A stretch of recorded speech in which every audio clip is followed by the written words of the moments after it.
을 준비하는 과정에서도 이 여러 개 작동하고 있는 합수본, 주요 사건들에 대한 합수본을 어떻게 할지도 지금 고민을 미리 해놔야 되겠네요. 예, 그렇습니다. 네, 그렇습니다. 앞으로 한다면 그거는 이제 공소청으로 바뀔 검찰청이 아니라 뭐 중수청에서 하든지 아니면 경찰 국수본에서 하든지 뭐 그래야 되겠네요. 네네. 네. 그리고 경찰은 이 숫자가 너무 엄청 많죠. 10만 명이 넘죠. 그중에 수사 인력이 몇 명이나 됩니까? 14만 명인데요. 네. 그 수사 담당하는 인력은 3만 8천 명. 3만 8천 명. 예. 그게 각 경찰서까지 배치돼 있겠죠. 예, 그렇습니다. 뭐 지구대는 아니고. 예. 경찰서 수사과에. 예. 수사과, 형사과. 형사과도 있군요. 그런데 지금 최근에 논쟁되는 그 경찰이 가족 사건들을 뭐 어떻게 했다 뭐 이런 거 있잖아요. 예. 그 요새는 이제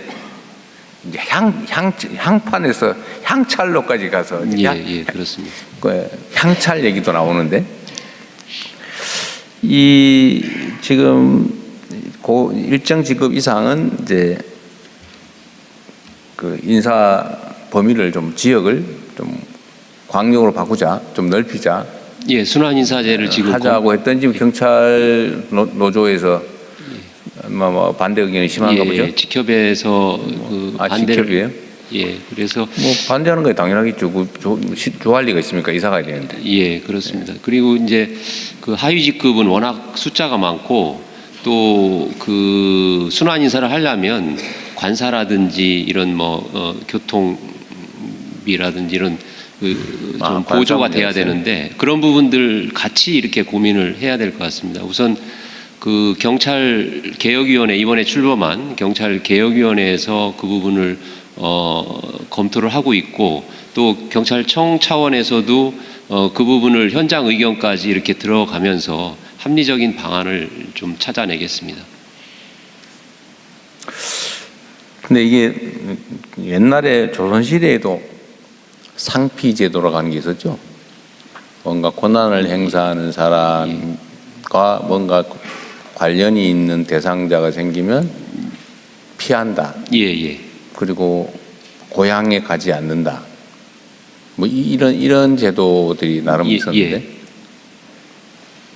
이게 이제 경찰의 권한이 매우 커지는 상황이 되다 보니까 이제 종결권을 갖게 됐잖아요. 예, 그렇습니다. 전에는 사건을 소위 말해 봐주고 싶어도 이게 검찰로 어차피 다 넘어가니까 함부로 하기가 좀 어려운데 이제는 뭐 내부 문제로 걸리지만 않으면 피해자만 어떻게 적당히 입을 막으면 사건을 암장하는 게 매우 쉬워진 측면이 있죠.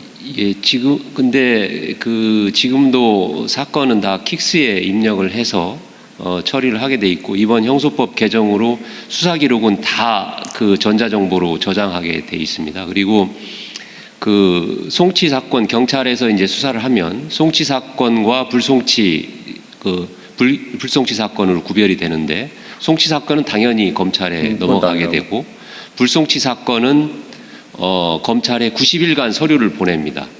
불송치는 다? 예. 송치는 아니지만 보내기는 한다. 예. 송부라는 표현을 쓰는데요. 송부. 예, 그렇게 하고 또 그 고소인이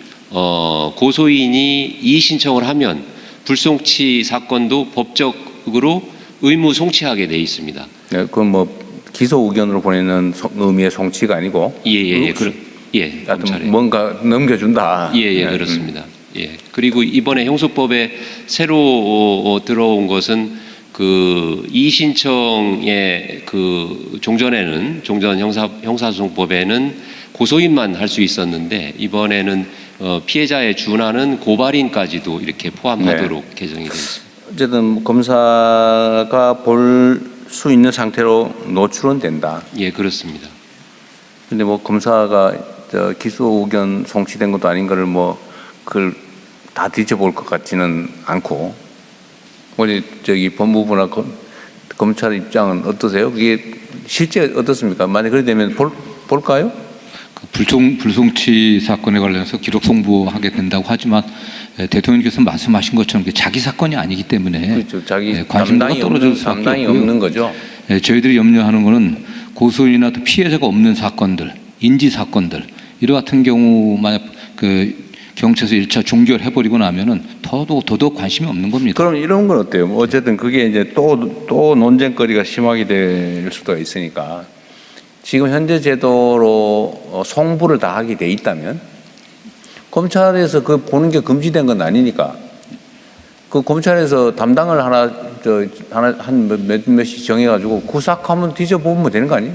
그것도 국민에 대한 서비스잖아요. 피해자 보호를 위한. 근데 지금 송치된 사건 처리만도 지금 뭐 굉장히 지연되고 이제 있는 수사 안 상황에서 하면 수사할 사람들은 그거 하면 되지 뭐. 오 차관입니다. 네. 저희가 말씀드렸던 부분은 불송치 사건, 경찰이 불기소로 송부된 사건을 기록만 받아보게 됩니다. 근데 저희가 역할을 했던 부분이 불기소로 만들어진 기록 안에서 그 기록만 보고 판단하는 것은 너무 어렵고 종이만으로 판단하기 때문에 실질적인 실체관계를 파악할 수 있는 방법이 없었습니다. 즉 기존에도 불송치 사건에 대해서 90일간 검사가 기록을 불송치 검토하더라도 송부된 사건을 들여다봤더니 문제가 있더라라고 하면 어떻게 처리됩니까? 네, 그만이에요. 재수사 재수사 요구를 할 수가 있어요, 할 수가 검찰이? 있습니다. 그거나 뭐 보안 수사나 요구나 뭐 다를 바가 없잖아요, 사실. 근데 그 점에 대해서 과거에는 당사자에 대해서 조사를 하거나 사실관계를 확인할 수 있는 방법 자체가 막혀 있었다는 말씀을 드리는 겁니다. 아, 이번에 그렇게 돼 막혔다. 기존에도 막혀 있었고 이번에는 사실관계 확인 제도가 도입되어서 사실관계 진술 청취는 할 수 있게 아, 되었습니다만 그래요? 네, 수사에는 이르지 못하는 상황입니다. 진술 정치도 수사는 수사지. 근데 그게 명확하게 수사가 아니라고 지금 규정이 되어 있기 때문에 아니, 아닌 척하면서 수사를 한 거죠. 솔직히 얘기하면. 어차피 뭐 이미 진술이야. 수사가 아니라고 명확하게 규정이 되어 있기 때문에 이와 같은 사실관계 확인의 자료를 증거로 사용할 수 없다고 명문의 규정이 있고요. 사실관계 확인 자료를 근거로 해서 그러면 주문을 바꿀 수 있는지 재수사 보안수사 요구라든지 재수사 요구를 할 수 있는 근거로 삼을 수 있는지도 사실 명확하지 않은 부분이 있습니다. 하여튼간에 그 뭐 완전히 막힌 건 아니네요.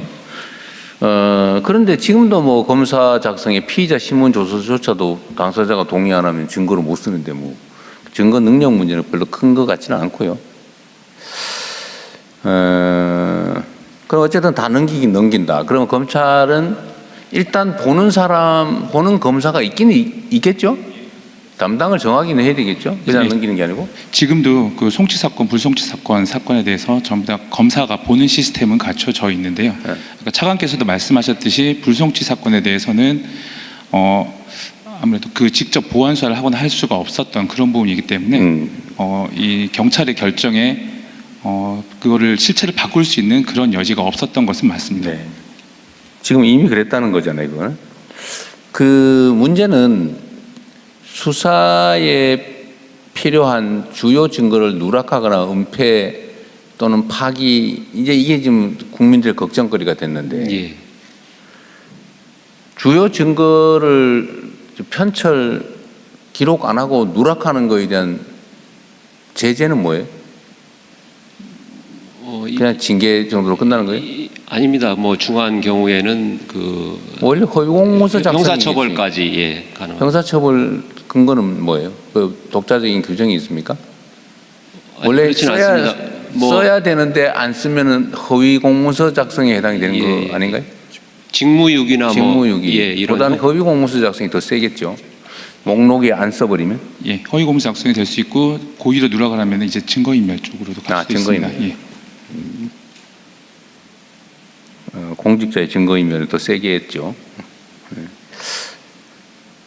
그럼 지금 현재 상태로 뭐 엄청나게 심각한 문제가 생겼다고 보기는 좀 그런데?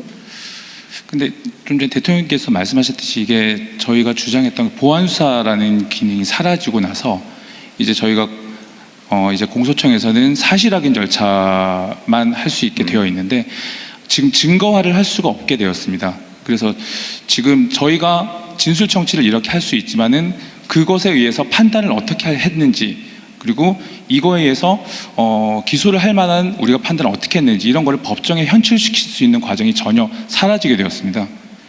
지금 저희 현실적으로 할 수 있는 거는 다시 보안사 요구를 내려서 증거화해서 다시 올라오게 하는 그런 절차밖에 할 수가 없는 상황이기 때문에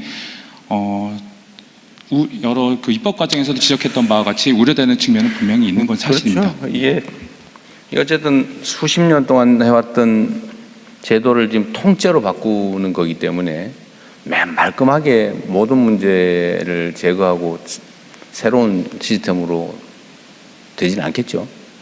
당연히 마찰이 있고 적응하고 맞춰 들어가는 시간과 비용, 노력이 필요하겠죠. 근데 어쨌든 지금 생길 수 있는 모든 문제를 최대한 끌어내고 거기에 대한 대비 방안을 최선을 다해 강구해야죠.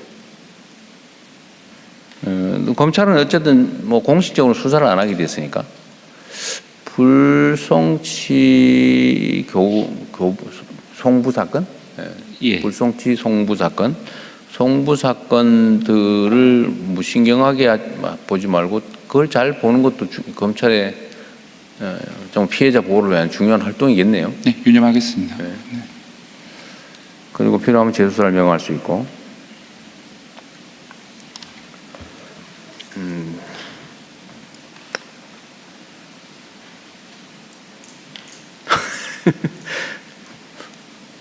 어쨌든 그 행안부하고 법무부 두 분 원래 친하시잖아요. 안 친해? 안 친했던 적이 없습니다. 그러니까 법무부 장관이 고개를 가로졌는데 두 분 사이가 엄청 나빠지시는 모양인데. 네. 여하튼 좀 협의를 좀 잘 하십시오.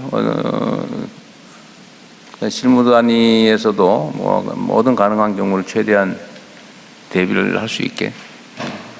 그리고 또 뭐 제도라고 하는 게 한 번으로 끝나는 것도 아니고 이렇게 고칠 수 있으면 또 저런 보완 방법도 있는 거고. 네. 방법을 또 찾아보십시오. 자, 마저 좀 보고를 받고 우리 국민참여